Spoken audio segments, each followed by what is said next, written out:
Hello बच्चों, कैसे हैं आप सब। बच्चों, आज हम अनुच्छेद लेखन के बारे में पढ़ेंगे। अनुच्छेद लेखन बहुत ही इम्पॉर्टेंट टॉपिक है जो तरह तरह के जो आपके एग्ज़ाम्स वगैरह होते हैं उनमें ये पूछा जाता है। तो अनुच्छेद लेखन की परिभाषा क्या होती है जान लेते हैं पहले हम। किसी एक भाव या विचार को व्यक्त करने के लिए जो लघु वाक्य लिखे जाते हैं, छोटे छोटे से वाक्य हम लिखते हैं, इन्हीं को अनुच्छेद लेखन कहा जाता है।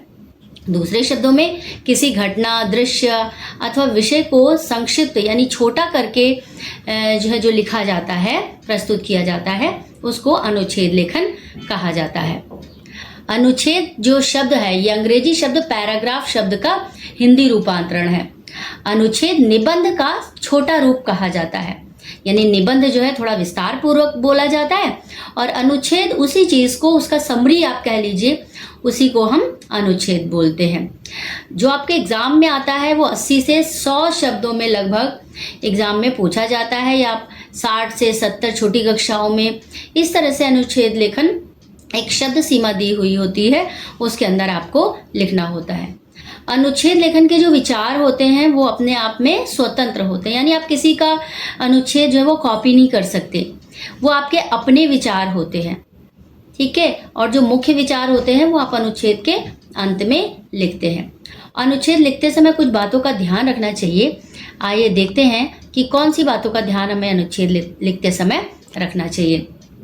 तो सबसे पहले अनुच्छेद जब हम लिखते हैं तो हमें उसकी एक रूपरेखा बना लेनी चाहिए। कुछ जो क्वेश्चन पेपर होते हैं 9th या 10th वगैरह के, 11th 12th में, तो उसमें जो है रूपरेखा यानी संकेत बिंदु दिया होता है ऑलरेडी।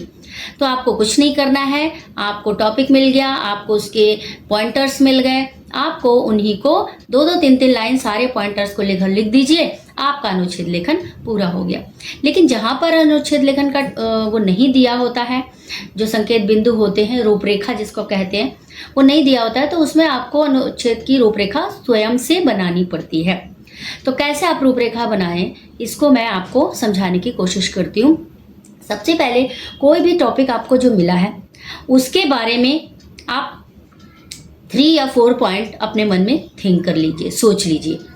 जैसे आपको मिला है वनों का महत्व, तो वनों का महत्व सबसे पहले हम देखेंगे। वन जो है वो, उनसे लाभ क्या है, उनसे हानियां क्या होती हैं, और उनसे किस तरीके से हम उनकी देखभाल कर सकते हैं, क्या क्या चीज़ें हमें वनों से प्राप्त हो सकती हैं, और हम वनों को सुरक्षित कैसे रख सकते हैं। 5 पॉइंटर्स मैंने तुरंत देखिए यहाँ पर सोच लिए, और इन्हीं जो पॉइंटर्स हमने सोचे इन पर 2-2 लाइन, 3-3 लाइन लिख दीजिए, आपका अनुच्छेद लेखन तैयार हो जाएगा। एक चीज़ और ध्यान रखनी होती है अनुच्छेद लिखते समय कि आपको कोई भी वाक्य, किसी भी बात को बार बार दोहराना नहीं होता है।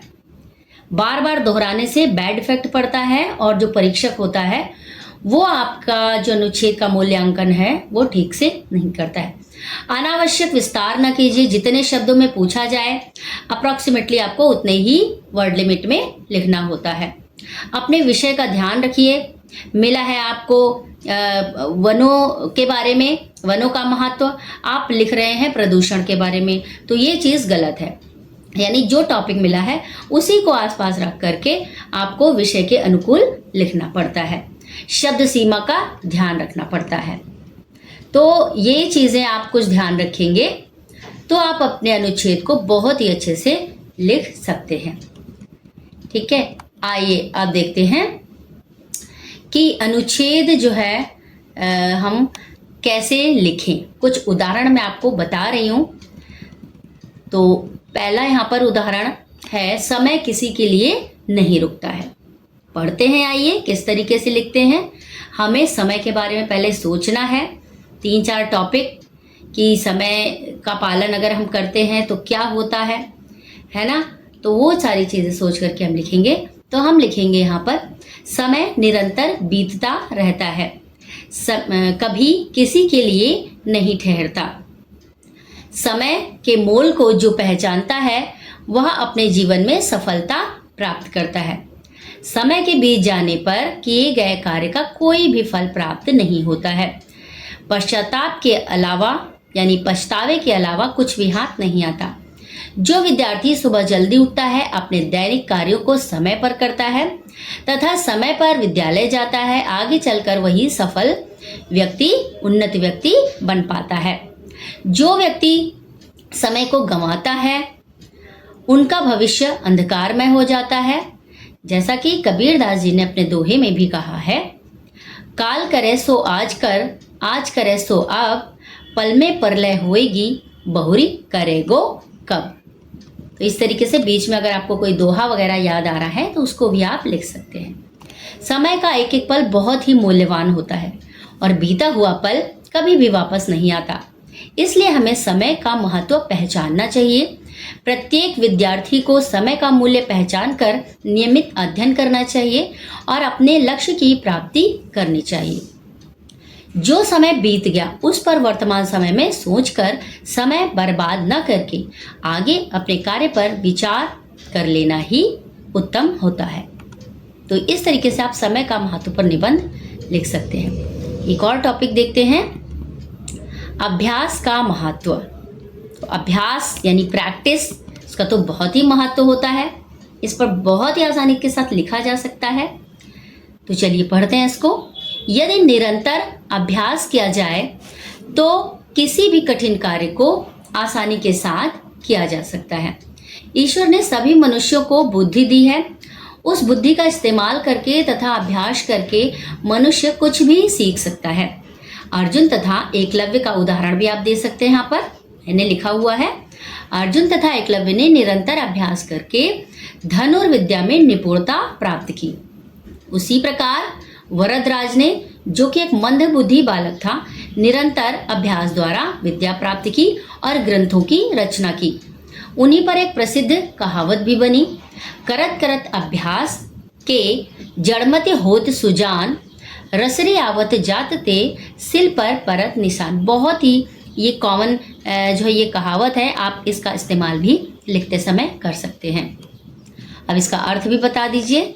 यानी जिस प्रकार रस्सी की रगड़ से कठोर पत्थर पर भी निशान बन जाते हैं, उसी प्रकार निरंतर अभ्यास से मूर्ख व्यक्ति भी विद्वान बन सकता है।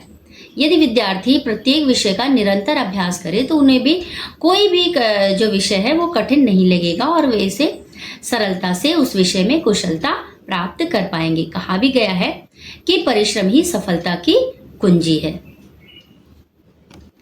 एक और देख लेते हैं, मित्र के जन्मदिन का उत्सव।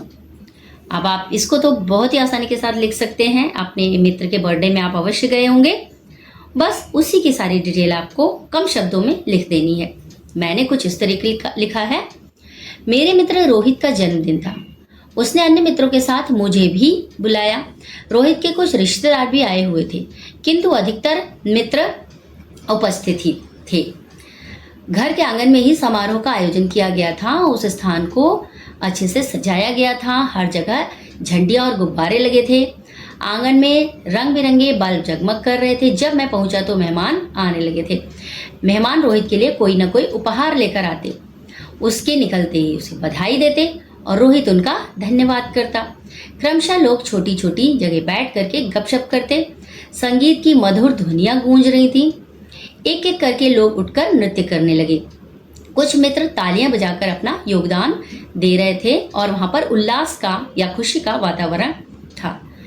7 बजे के लगभग केक काटा गया। सब मित्रों ने तालियां बजाई और जन्मदिन की बधाई का गीत भी गाया गया। माँ ने रोहित को केक खिलाया और सभी ने मिलकर केक खाया। फिर सभी खाना खाने लगे। खाने में अनेक प्रकार की मिठाइयाँ और नमकीन थे। तब हमने रोहित को एक बार फिर बधाई दी और उसकी दीर्घायु की कामना की और उसको विदाई देते हुए अपने अपने घर की तरफ चल दिए।